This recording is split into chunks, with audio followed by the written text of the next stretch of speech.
You're watching the Policy Times, world's first policy and development media. Since last almost 4.5 years, Policy Times is bringing to you the innovators, inventors, or people with unique, ideas who are contributing to the society. Now, plastic waste is something, if actions are not taken, then the whole earth can be buried by plastic waste. It has that kind of, impact, the kind of use that we have. If the proper actions are not taken, then society are going to suffer immensely. On the other hand, if plastic wastes can be managed well, this brings immense benefits for the society. So, every challenge has equal amount of opportunity, or it also reflects Newton's law. Today, we have two innovators and individuals with unique ideas who are doing exceptional or an exemplary work using the plastic waste. They're trying to bring solution out of the challenge that the country India is facing. Let me introduce Debartha Banerjee, who is the co-founder and director of Sampurnearth Environment Solutions. Sampurnearth is trying to bring unique solutions. We will hear from them how Sampurnearth is bringing solution to India's long-lasting challenge of managing plastic waste. I'll request to kindly give a brief intro of yourself. Yes. Thank you, Akram. Thank you for the introduction. So just to build on it, so Sampurnearth is an organization that is running for last 10 years right now. So we have been both with our third partner has been the co-founding directors of the company. But since last 10 years, we have got lots of other people in the journey.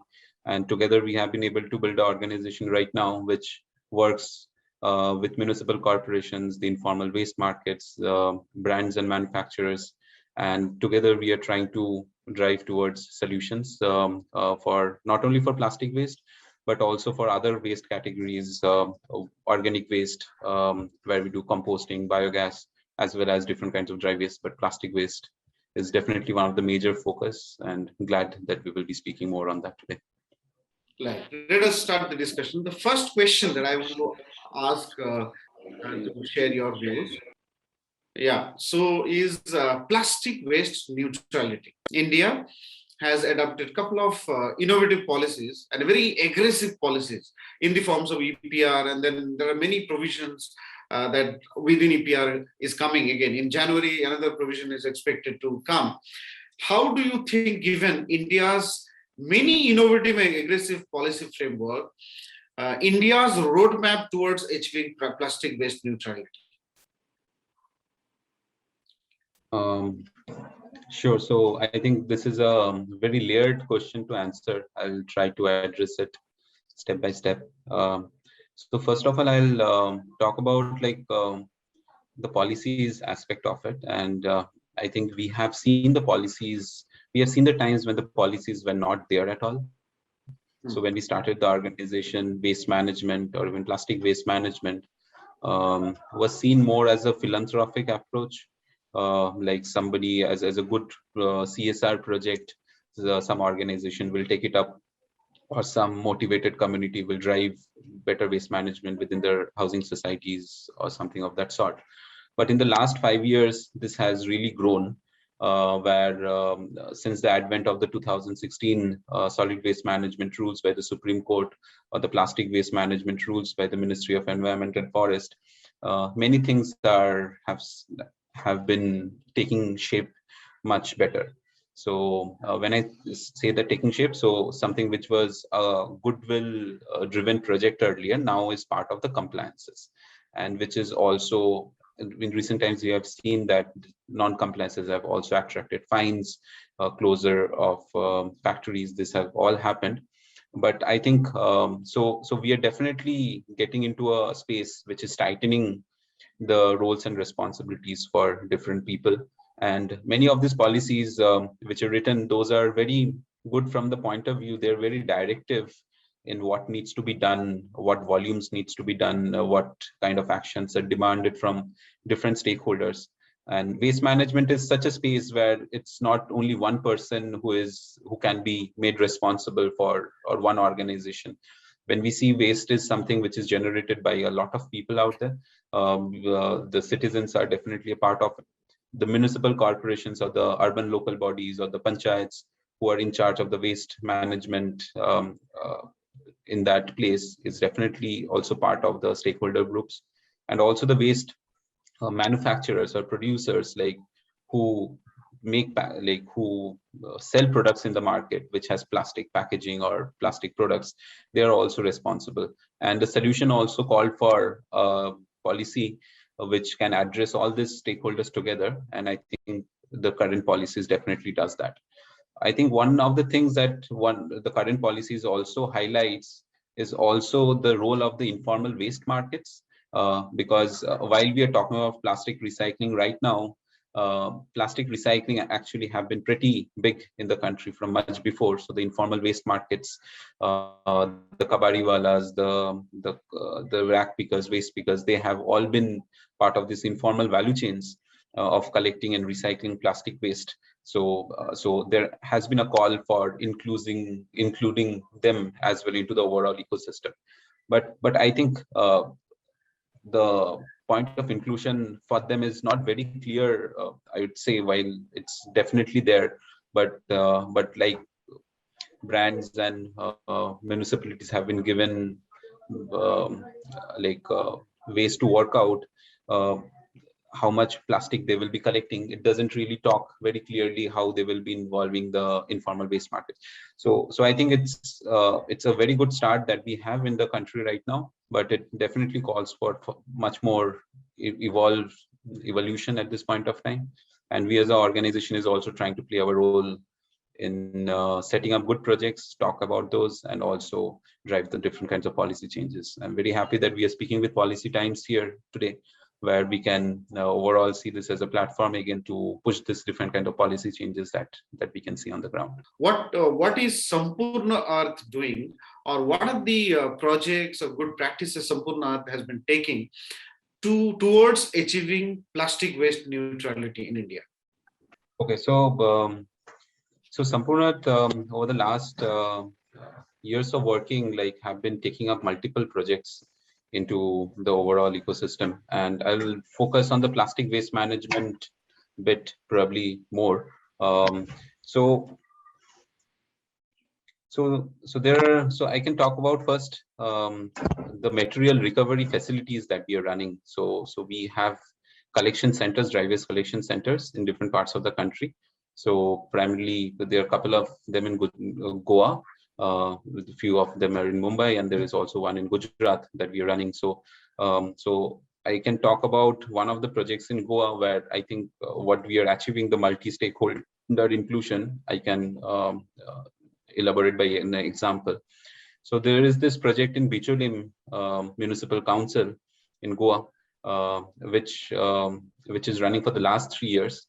It's doing pretty good job. It's also recently featured in one of this Niti Aayog case studies where they talked about best practices of different waste streams, where they talked about the plastic waste management that has been happening over there.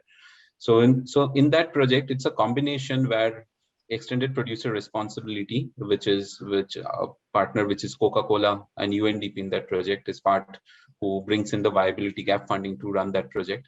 But apart from that, we also have, for the citizens, we have citywide awareness drives, campaigns, which we work with the local municipal council so that every household segregates their waste. So then the dry waste is brought to our collection center. The municipal corporation brings it. So it's again a partnership with the municipal, not corporation, it's a municipal council. So it's again a partnership with the municipal council over there who brings it, the dry waste, to our facility. And then we have formed a couple of self-help groups in that facility, who is primarily for the local population, and many in other facilities they are also people who have been working with waste also. So these are the people who segregate the dry waste. We have got different kind of technologies, conveyors and other segregation systems, and also figured out a right business model where what kind of ways that we can recover, what has a good market value, and what kind of value additions we can do on top of it. So the waste gets segregated over there. We recover whatever dry waste comes to us, around 60, more than 60% we recover. The rest dry waste goes to cement factory as a fuel, so it's a zero landfill project as well. And the 60% to 70% waste that we recover, that is sold out in the market, and that gives us enough revenues that this SHGs can be paid. Whatever little bit of viability gap funding comes in, that is supported by Coca-Cola. Coca-Cola UNDP also supports to take this awareness campaigns drives across the city. And recently we have also started a plastic recycling project in Goa, where the plastics generated out of this facility is going for further recycling, but it's converted into granules and lumps where it goes for further product manufacturing. And the profits made out of this project is also shared with the SAGs and across the supply chain. So I think this is a very intricate project where right from the collections, right from the awareness of household segregation to a good collection system by the municipal council, to a processing system, to finding the right markets for each of the waste categories and taking it to pollution controlled recycling systems, as well as developing worker groups, self-organized worker groups are all part of the overall process. And this is one of the projects. We have many similar projects in other parts. We also have one more in Goa, which is with Vasco Municipal Council. We are working on a very similar project with Tata Chemicals in Gujarat, in Mumbai also we are doing this. Apart from this, we are also working a lot with the informal waste markets in Goa, where we are also trying to see how they can become part of this fair supply chains that I just talked about, and how the overall livelihood safety of work gets improved. Yeah. Thank you. Thank you. I think one important perspective after listening to Dev, what I felt is making plastic waste relevant for reuse is one of the very important component of making the whole ecosystem neutral or plastic waste neutral. I think Vishaka has a question to ask with regards to that. Vishaka, can you ask? Yes, sir. Thank you so much, Akram sir, for allowing me to ask certain questions to our clients. So thank you so much. So my question will be like, what is the future and how this plastic can be relevant to the society, and how what will be the future of the organization and recycling companies after certain policies made by the government to ban plastic products and plastic bags and all, and convert and switching them with the eco-friendly packs and materials. So what is the, so I have these two questions with them. Thank you so much. Right, Vishaka. So I can quickly touch on them. So actually, when plastic came into existence, it came into existence as eco-friendly material in itself. So why eco-friendly? Because it has a very low carbon footprint. First of all, for production, it can also be recycled back. So the recyclability is also pretty high for most of the categories of plastics. It's also durable. It's very low weight, and it can be, so the transportation be lesser. The transportation costs can be lesser. But I think the same boons that plastic had is also something which is hurting plastic at this point of time, where the low cost is, so it's very widely produced. It's a very long life, which is also causing a lot of trouble. But having said so, like we see this as a problem which is primarily exists because not plastic as a material itself, but a lack of systems and structures, how as a society we consume and dispose stuff. So it's as a material, it's one of the better materials, we would say, like as per our understanding.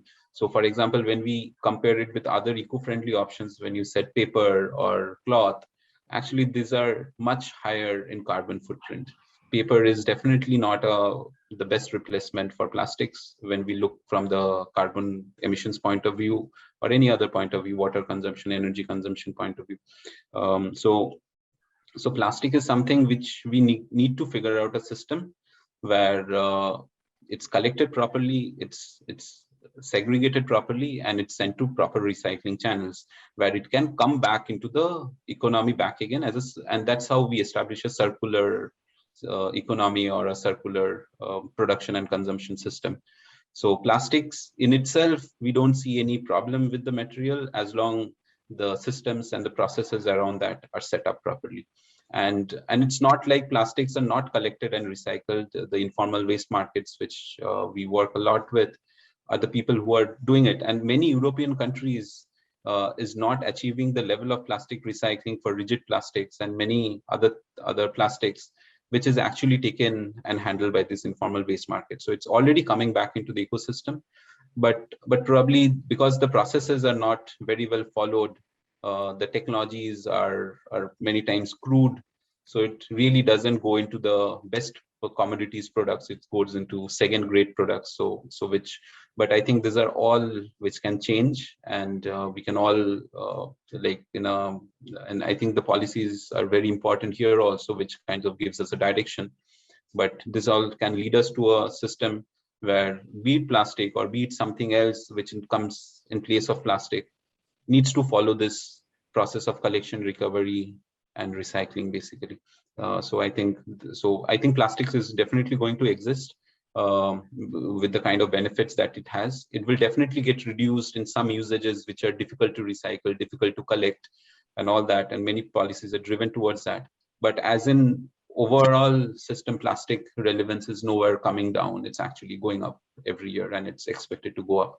So we definitely need to come up with structures and systems which can handle this higher generations, which we are going to see in the next few decades. Thank you. My final question to the panel. Now, to make India plastic waste neutral, a huge effort should be done towards making or addressing the informal waste market. India has, I think, one of the largest informal waste markets in the world. How do we formalize the informal waste market, or we develop, or you mentioned about the informal value chain. We already have an existing informal value chain.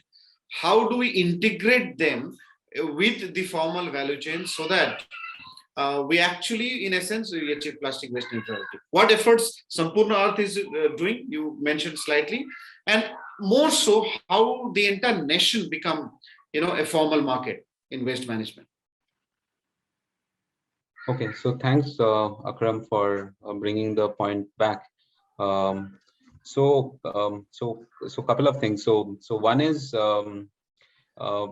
this extended producer responsibility policies which have come in the country, and also the new plastic waste management rules, which talks about many brands are being directed to consume back recycled products back, and also the global scenario where the biggest of the FMCG companies, we are seeing that they are saying that they will be consuming recycled plastic back into the ecosystem, gives a very good opportunity for this informal markets to reorganize themselves, and also to connect with this newly created value chains and businesses which are coming up. So as I was trying to mention in earlier, so the informal waste markets, though they are very effective in nature, like in terms of collection, recovery, and recycling, there are definitely things which are lacking. So while we call them invisible environmentalists because they are driving the recycling industry alive, but at the same time, there is a reason for them to be invisible as well. So the primary reason they are invisible is because of lack of labor laws, lack of environmental compliances, lack of and also I'll say, like, there will be many child laborers who will be working in these facilities. So it's not a presentable case in the first place. Like, so the other thing is also the quality of the recyclates that they make, the quality of materials that they develop after the recycling process is something which is also not really good when they have to compete with the formalized markets which are coming up in the country as well. So if a top brand has to use recycled plastic into their packaging products, probably the material that the informal markets are coming up with, the recycles, that will not match up in the quality as well as in the regulations that they need to follow, be it the pollution control norms or be it the labor policies. They're not really up there. So most of the materials goes in second-hand markets, and which also doesn't give too much. So it becomes very competitive. People try to cut corners all the time. So it needs hand-holding and a reorganization of this informal markets. And it's not like it's not happening. It's happening since last few decades, where we have seen many organizations. We take inspirations from Hasiru Dala in Bangalore, Srimukti Sangatana in Mumbai, or KKPKP in Pune, and many other organizations who are doing very good job in getting these people together, the informal waste markets together, to get them organized. But many places there, I would say that what is still remaining is the value addition part. So while the access to waste is solved, while the organization is solved, organizing part is addressed. How do they together collaborate to build a quality product, quality recyclates, which can fetch higher values, higher markets, better markets, which many of these policies are actually calling for. The recent policies, that is something which is a gap. So I think as an organization, Sampurnearth, we are trying to solve this problem at this point of time. So our roles have also evolved over the last 10 years of operations. But right now, I think this is the most important part, where we build on the work that many of these organizations have done, and how we can bring in the right technologies, the right processes, the right social norms, where we try to make sure the people who are working in the informal markets, they have insurance, they have better working conditions, they have the minimum wages, and most importantly, they are also part of the profit share and the value addition, which this new markets are offering at this point of time. How do we pass those values back to this supply chains, the informal waste markets? That will be economic incentive for them to also reorganize for better. The technology that we are trying to bring in is also help them to connect with better markets, and overall this can bind together. In India, we have seen many cooperative movements for many industries. For example, dairy industry is one of the glaring examples out there, where how the milk farmers came up together and they formed organizations which competes with the biggest of the FMCG. So Amul, it's a cooperative driven organization, and it competes with the biggest of the brands out there in the market. And I think similarly for the waste segment, this kind of cooperative movements and this kind of reorganization, building this, strengthening the linkages between different value chains is very important at this point of time. And one of the efforts of our organizations towards creating a few good examples. Right now, one of the projects that we have taken up is we are setting up 10 odd recycling projects in different parts of the country, which drives on the philosophy that how the informal waste markets can be reorganized, how they can be reorganized as part of the supply chains, and how EPR and the new EPR can be clubbed alongside with that, how the better markets can be aligned with that. I think that is definitely up there. But I think this is not only a job for us, it needs to be a movement across the country. And India, as you said, it's one of the countries with the highest amount of informal waste markets.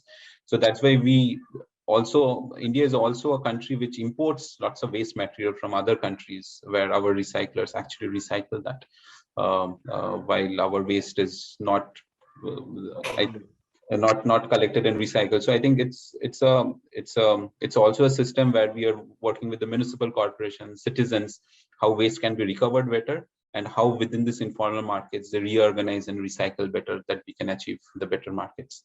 Thank you so much, Ritvik and Debartha, for sharing your views on key important topics that we try to address.